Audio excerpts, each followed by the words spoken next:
嗨，大家好，欢迎收看这礼拜的超认真少年，我是超认真阿仔师。大家有没有发现，最近我们很常会听到绿色啊、永续啊、绿能啊，就是很多公司跟很多产品都说我们这么做是为了环境好。但是你有没有想过，这些人所提出来的绿色承诺，到底是真的还假的呢？而搞得现在好像你公司的产品不做一点绿色的东西，不做一点永续的东西，好像就对不起这整个社会，对不起整个环境一样。这就是我们今天要讲的主题——绿色恐怖。在我们业界呢，有一个名词叫做漂绿。什么叫漂绿呢？你可以想象漂白，就是很多像道上兄弟啊、立法委员要漂白。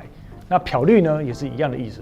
也就是说，这个东西它本身根本没有这么样的环保，或者是对这个环境没有这么样的永续，但是呢，它就加了一丁点，让自己看起来好像很绿。也就是说，当我在做一个新产品的时候，我会跟大家说啊，我这东西是用海边的渔网、海洋的废弃物制造而成。但是，当你今天把它的鞋子、把它的产品拉出来看成分的时候，它真正使用回收的渔网或真正回收的材料只有0.01%，甚至不到1%。但是都跟大家说，我们是绿色企业。还有一些公司就是为了要绿电，所以呢，我们就在公司的上面铺设满满的太阳能板。但是太阳能可能用的也不多，可能就只有0.1%，或者是只有1%。那就跟他说，我们是一个使用绿电的公司。有一些化妆品牌就说，我们发起瓶身的回收活动，我们用这些回收的瓶身，然后来再制你们接下来的产品。但是根本没有。他鼓励呢，你去回收他们的产品的瓶瓶罐罐，然后呢，能够进而折抵消费，或者是进而能够干嘛？但是你去架上看它所有的产品，没有一个东西是用回收再制材料再去做的。就像2019年 H&M 他们有一个 Conscious 的系列，他们呢就号称我们的衣服材料是用回收的材料制成的，但是呢里面就给你打模糊账，里面使用的比例呢少到非常之少，最后被罚了。而最近的航空业，奥地利航空，他们宣称我们使用了永续航空燃料 SAF。我们这个永续材料已经实现了碳中和飞行，也就是每一趟的飞行完全碳中和。最后也被抓到了，罚钱。其实这些只是我举凡一些小小的漂绿的行为，这听起来很怪。为什么3不5时每次大家要出来漂绿？漂绿完了之后呢，还要被人家罚钱？那倒不如他就不要漂就好了。当然有许多因为国际形势的政策，但是呢，特斯拉的 Elon Musk 他就曾经提出了一件事，他说呢 ，ESG 根本就是一场骗局，搞得像是一种形象工程、表面成绩单，最后变成大家都像军中一样开始做假资料。因为这个 ESG 评比的方式呢，就每一个人都有各自宣扬的方式，每个人的评比都不一样，所以呢，它根本不能反映出这个企业到底对于这个环境是否永续跟友善，而反而真正他们在推动这些社会永续或地球永续的公司呢，反而被惩罚过。而我们今天为什么要讲这个 ESG 呢？是因为政策啊，大家应该要感受到这几年非常多在讲绿能、绿电、永续、环境。为了要保护这些环境，所以我们必须要用更多的预算去做更多的事情。为了要保护这个永续的绿能，所以我们要开发出更多新的公司，花更多的经费，然后去做这些事。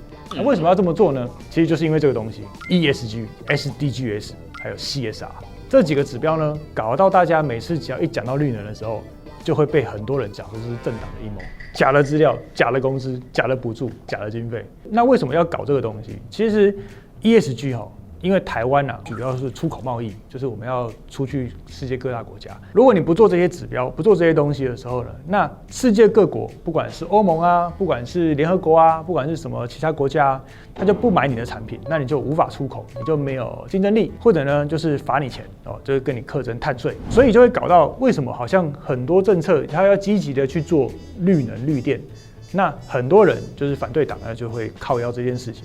那首先你要先搞懂 ESG 是什么。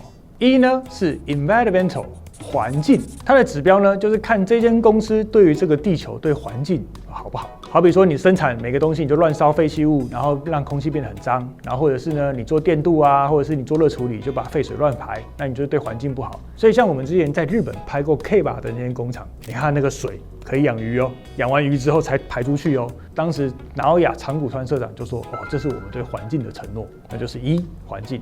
S 是什么呢？也就是 social 社会，这个社会，这个社会不是安呢，这个社会不是安呢讲的。社会讲的是什么呢？就是说这间公司对于你的员工好不好？你的员工身心灵有没有健康？你的公司在生产这个东西的时候，是不是场内乌烟瘴气，让你的同事里面每个都得肺癌？还有你这间公司对于社会有好不好？就是说你的公司对于左右邻居啊，有没有互相帮忙啊，互相协助啊，或者是因为你的公司、你的工厂设在这个地方，却造成整个社区的危害？还有你的客人啊、客户的资料啊，是不是有到处外泄？好比说，我跟你讲，台积电对家这边设厂，台积电怎么样？这就是没有社会道义嘛，就是这么简单。G 呢 ，governance 公司治理，也就是 ESG 里面的 G 了。怎么样举例这个 G 呢？好，肥猫，很多公司里面都有肥猫嘛，就是一些老主管、老屁股、高层，每天不干事，拿着你好几倍的薪水，然后呢又叫你干一些非法的事，对不对？就是肥猫。公司治理有没有透明？你的高层跟你的下面是不是因为你的绩效有相对应的奖励？这个称为 G， 就是你以后就问候人家，你公司的 GG 有没有好一点？你这间公司 GG 比较好，还是你公司 GG 比较好？所以你可以从 ESG 去综合看一下这间公司，不只呢看它赚不赚钱，然后你要看它对于环境到底好不好，对于员工、对于老板、对于社会、对于他们自己有没有管好他们自己，这是一个很重要的一份指标跟报告。所以呢，就像台湾政府，它其实是有规定，所有的大公司呢，你都要出一份像 ESG 的报告书，除了作为一个指标之外，也让大家更了解你的这间公司。但是各位你知道，就是大家知道我其实拍片额外的工作，其实我是在帮很多制造业啊提供供应链啊，然后或者是帮他们生产良率优化啊。我常有时候看到那些公司写的 ESG 报告书，都不知道写啥。基本上就是有一种为了好像今天我有期中考啊，我应付做出一个报告书，然后印给大家看。但是其实真正有没有落实做这件事情的时候，又是另外一码事。为什么要特别拍一整集 ESG 跟大家讲这个事情到底有多重要呢？其实因为是我对台湾这个土地其实是真的有爱的。为什么讲起来那么肤浅？会吗？我刚才表现很肤浅吗？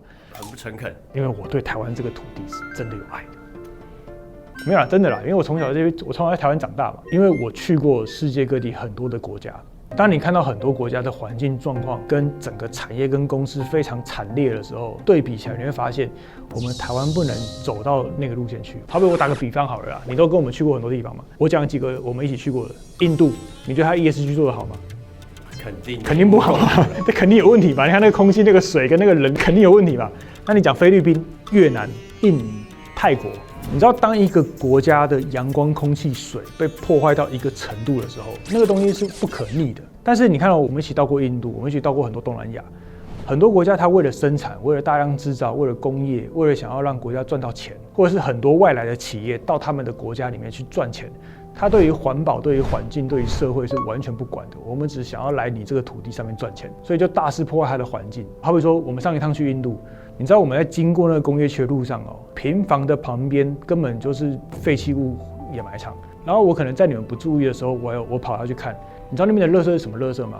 可能上面里面会有可乐罐，会有洋酒瓶、威士忌酒瓶，各种就是他们当地根本买不起的东西，就是全部都是外来的垃圾，全部丢到他那个地方去。那个不可能是他们当地买完小朋友喝完在那边把它丢在那里，不可能，因为那个地方穷到连干净的水都没有。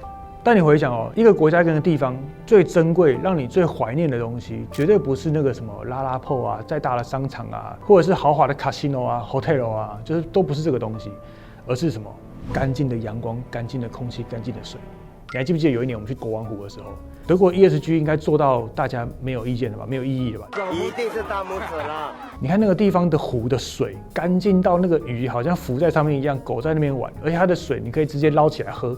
湖的水可以直接捞起来喝你还记得吗？我们全部都有喝啊。有人捞晒吗？没有。而且那水超好喝。然后到现在那一幕我都还印象深刻。但我觉得台湾现在还在中间，还有机会救。可是这样不是很奇怪吗？因为我们这个工业频道，我们不是应该鼓励大家设厂？你这样是在讲说不要再设工厂了吗？等，我跟你讲，大家的工业只是想象，就是缺少了我们频道来教育大家。你知道工业的制造跟生产，它不等于一定就是污染，它其实是可以做一个很好的循环的。我讲几个现在我们业界觉得最莫名其妙的一件事。我们每个人家里都要装潢嘛，你的家里面也都需要去铺设，不管是木地板、塑胶地板还是合成地板都好。但是呢，我们却大量进口很多不知道从哪边来的塑料地板，来自对岸或来自于东南亚，随便。但是其实我们自己都知道，那个很多很便宜的成分的背后，那个都是被很多奇奇怪怪的各种东西热裂解重新再压印出来的。上面给你刷一个木纹的样子，你就会觉得好像木头看起来很漂亮。然后里面的不管是重金属、甲醛、化学药剂全部都超标，但是你不管，你只是想要很便宜的塑料地板。那中间的设计师也不管，他只是想要很高的利润。如果我成本只要300块，我可以给你拿到1500块，那我就削5倍。所以呢，就导致现在怎么样？我们很多在做室内装潢、很多拆房子的时候，你会发现那个塑料地板好像年轮一样，你知道吗？就是一个房间里面有5层塑料地板，就一直贴上去，因为大家都不丢，而是没办法丢，因为塑料地板根本没办法烧，掩埋它也不会烂，所以呢，就大家会偷偷的把它拿到山上，去找一个荒地去倒，最后倒在哪里？污染到哪里？也是污染到我们台湾。我真的都觉得，所有卖的人，你都要想办法逆物流回去。也就是说，当你在贩卖这些很难回收，或者是只有你能够回收的东西的时候，你今天在回去的时候，必须要回到那间工厂。如果你是单一材料，你还可以用重新打碎、重新再制，要铺新的地板再铺，而不是一直引进进口一些阿萨布鲁奇奇怪怪的塑胶制品，然后到台湾之后，那没地方丢，最后台湾全部埋在台湾的土地上，污染环境。最后呢，连稻米、连蔬菜都被污染。你还记不记得我们去印度的时候，你看我们那个餐厅外面的那个场景，你觉得那个地方种出来的蔬菜你敢吃吗？饭店的蔬菜看起来很漂亮哦，但是我只要一回想到我那个路上原来的那个土地、那个水是长这个样子的时候，我都觉得那个蔬菜都有毒，你知道吗？然后最后我们把水污染的很脏了之后，我们再来卖净水器，然后告诉你这个水可以滤得很干净。你看这是很怪，你为什么不像国王湖一样就不需要净水器，我水捞起来就可以喝？工商服务时间，如果你对于 ESG 有兴趣，或者是对环境守护有兴趣的话，同时你又从事工业，我告诉你是有非常非常多的公司是需要你这个人的。可是我不是你，又没有办法跟一些老板建议，他们也不知道谁有这个专长。我跟你说，在这个社会，你要人家信任你，就只有2个可能。第一就是你很有名，第二就是你拥有证照，像是不管是日文啊、建筑师啊，或是焊接啊。当然很多人会说我又不是相关科系的，不过呢，其实相对新的东西，你如果不懂，那也是不行的。所以像 AI 啊、治安啊，或者是 ESG 啊，这个时代当大家又重新回到一样的起跑线的时候，你一定要懂。但是呢，如果你慢慢在那边等我拍一支影片讲，可能会等很久。所以呢，我在网络上有发现，其实政府单位有在推广一个叫 IPAS 产业人才鉴定的证照考试。这个是一种呢，现在很多公司会来判断，就是你这个人到底是不是一个人才的证明方式。你不一定要很会写程式哦，但是你一定要能够了解，在这个程式的背后，它是什么样的逻辑运作的，跟你要怎么样拆解出你的问题。这是一种整合 AI 应用、资讯安全还有近零碳规划的3大重点。像现在很多人都说 AI 是企业数位转型的核心，资安是每个资料密集的企业都需要顾好的基本盘。虽然说现在我们什么都可以拿去 AI 做，但是如果你不懂它后面运作的逻辑，或者是你不懂得下指令，或者是你根本不懂它到底用什么样的思维在跑你的公式的时候，那 AI 是没有用的。像现在为什么每个人都在喊 ESG， 在那边呼口号，在那边喊得像抗议一样？主要呢，其实是因为那是国际上的企业压力。如果你不做 ESG， 它会直接影响你的订单，因为不同的国家他们都有不一样的企业要求，还有你的减碳证明跟碳税压力。所以啦，如果你懒得自己找资料，或者是上网搜寻东搜寻西，你可以去上一些例如联成电脑 IPAS 产业精英培训班，它呢可以整合 AI 应用、资安、近零碳3大企业整个重视的数位转型技能。如果你完全没经验，想要转行，也可以从这边考虑下手。真的去拿一张证照，都比你在网络上乱搜寻东、乱搜寻西去看一些迷因、短影音都还要来得踏实。如果现在的你刚毕业，想转职又不知道怎么开始，觉得这些传统工作都很无聊，看完这一集你又觉得有搞头，那这或许是一个很直接的选项。他们有模拟题库，随着每年的考试都会调整它的难易度，3年内你都可以免费重修。网络上虽然有很多类似的课程，但是我们会推荐联成电脑的原因，就是因为它会给我们观众优惠，很出席填表报名，你就可以现省10800，还可以让你考试次免费。你哪科系该科我也没懂啊，连结我放在下方资讯栏，如果你有兴趣的话，可以去看一下。总之，我觉得是现在产业蛮缺的一项。感谢工商时间，感谢罗兰。而另外一种，我觉得之后大家的工厂都可以去努力做的一件事情，就是逆向送回、逆向拆解。像我们现在很流行露营嘛，那露营的椅子上面有塑胶、有塑料、有金属然后有锁固的螺丝，然后还有它的阿鲁米的管子，上面还有你的帆布嘛，其实它就称为叫复合性材质。但是呢，很多人在制造生产的时候，就组装都非常快嘛，就照着一个生产线流程组装。但是今天如果你要丢到回收的时候，或者你要把它变成垃圾的时候，就很难大家会愿意花一样的时间回去把那几个材料重新拆解掉，重新回收，所以大家都会把它弄烂，丢到土里面埋起来，假装看不到。等到有一天告诉我们说它会分解掉，假的。基本上没有什么公司在做，但是其实我觉得未来这个是一个非常重要的机械工程，作为设计研究上面大家可以去努力的一件事。其实 iPhone 他们有在做，而且其实有很多公司它其实也有很努力在做过，像这个就有。你说 Ray-Ban 不是，是把 Ray-Ban 印在上面的手机壳，希诺顿。我们在讨论这个逆向工程的时候，有一次我讨论最久，讨论了3天3夜，就是跟他的老板兄弟俩。你知道让我意识到，就是除了大件的物件需要这件事情外，小件的，尤其是这种快速流行的3C 产品，因为其实市面上的手机壳你上面看起来越炫炮的，上面有玻璃，有什么 stainless， 有镜子，然后上面有铝壳，奇怪的不同颜色的橡胶的那个东西，它呢就称为叫复合性材料。你知道我们像做模具、做射出的。你做一个手机壳其实不用1分钟，几秒钟的时间。但是呢，你要把一个复合性材料的手机壳拆成每一个不同样的材料的时候，它一定会超过1分钟，所以不会有公司想要花时间去做这件事情，他宁愿去多做赚更多的钱。所以你听到那几个手机壳，像那个什么，还有像那个什么回收什么，那个其实都假的，不可能。他们其实都是我前面讲的漂绿。为什么不可能呢？是因为在工业的思维制程上是根本不合理的。然后再来是，如果它不是单一材料，它根本很难回收。那回收之后，它要再降解。所以其实坦白讲，我自己很敬佩他们那个兄弟俩，就是因为他们用一个单一材料，它要能够做到你所需要的保护力跟你所需要的刚性需求。所以这个时候，你公司里面的工程人员就很重要。你要回收嘛，那就单一材料。你要用单一材料来制造。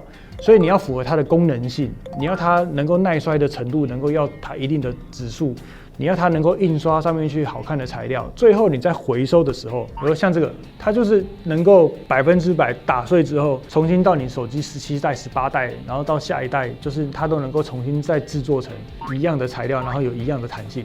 其实那个就是一种材料工程学。然后他们还因为这样子，然后另外创了一个叫什么 Rhino Loop 犀牛盾永续循环生态圈。旧的手机你不用了，那旧的手机壳你一定也不用了，那你就把它拿到这间公司所指定的回收站，它就能够把旧的集中再制，然后重新做成新的产品。那其实这也是一种 ESG 的做法。这个时候大家一定会讲说，靠回收很难嘛，就是我还要拿去，我要怎样怎样。之后他们就想出一个叫什么全家换冰淇淋。它一般来说就是非塑胶嘛，但是他们的非塑胶可以重新回去换成冰淇淋，所以那时候他们就跟什么4000多家的全家合作，就是你中间你要做 ESG， 其实你要很有创意，所以你要想出很多的方法吸引大家来做这件事情。那这件事情很烦，所以他们想出的方法就是我们跟全家合作，因为全家台湾到处有，然后你可以换冰淇淋，你可以换他们的折扣金，然后你还要想一些就是不定期回收奖励活动。这个就是你这个公司里面你要去思考的，就是怎么做 ESG 这件事。你知道你要把很多不同牌子的手机壳好全部集中放在一起，把它在一条生产线上面分类出什么是它的材料，什么不是它的材料。因为不同的材料有不一样的降解方式嘛，有不同的材料有不一样的合成方式嘛。那你要怎么样分出这个材料多有趣，多难？如果看完频道的你能够想出这个方式的话，我完全100%欢迎你去他们公司应征，绝对会有很高的薪水。你能够想出这个完整的流程哦，就是我把各种阿里亚扎各种牌子全部都混合在一起哦，一条路过去，然后你可以挑出什么是犀牛盾的手机壳的材料，这件事情，你只要能够干出这件事情，你绝对不改够，看它变鬼。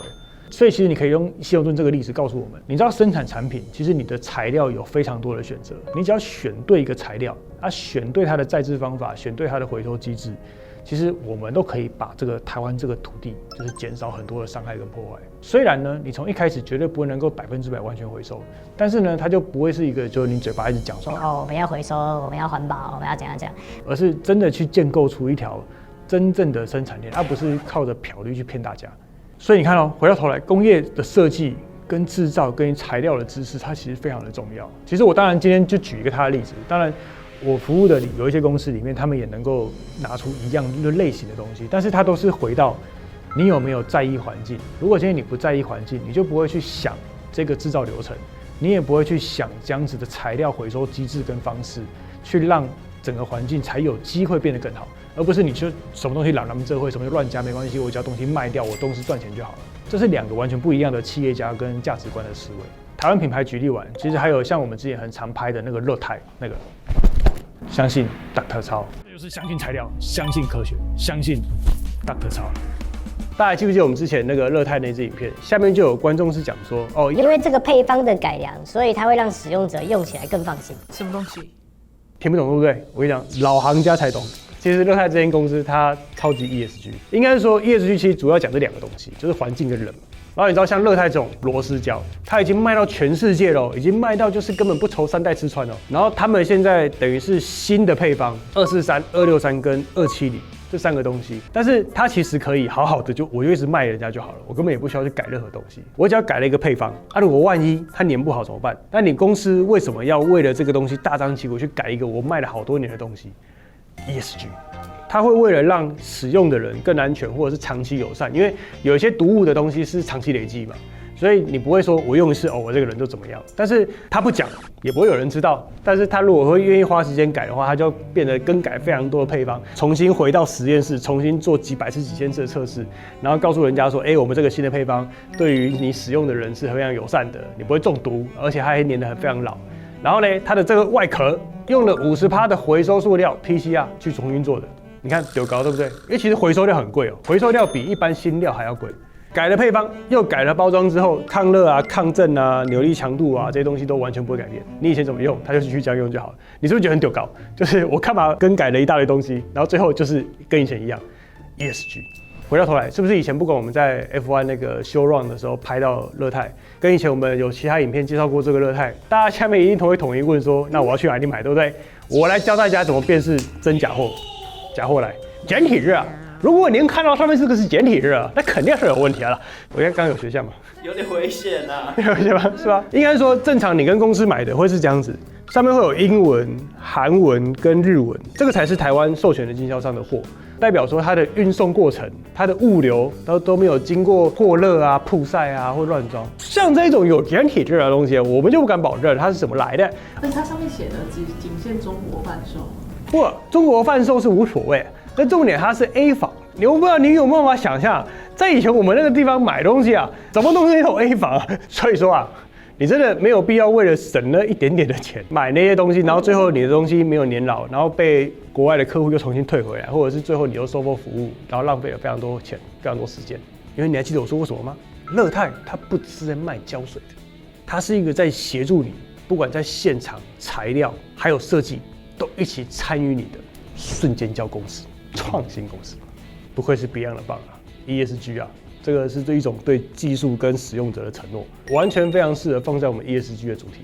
所以总结来说，其实 ESG 当时提出这个概念的时候，其实是大家想要对这个环境、对于这个地球有一个永续生存的解决方案跟方式，还有一个指标。不同的政党大家在那边吵来吵去，然后不同的假资料在那边飞来飞去，就是其实没有必要。不管呢，你们公司到底是不是真的很在意出口的营业额才去做 ESG， 还是呢真的有一天去了世界各地，你发现就是啊，原来这个环境真的需要好好守护，而去研究 ESG 都好。而 ESG 呢，其实除了我们这支影片题外，还有非常非常多不一样的做法。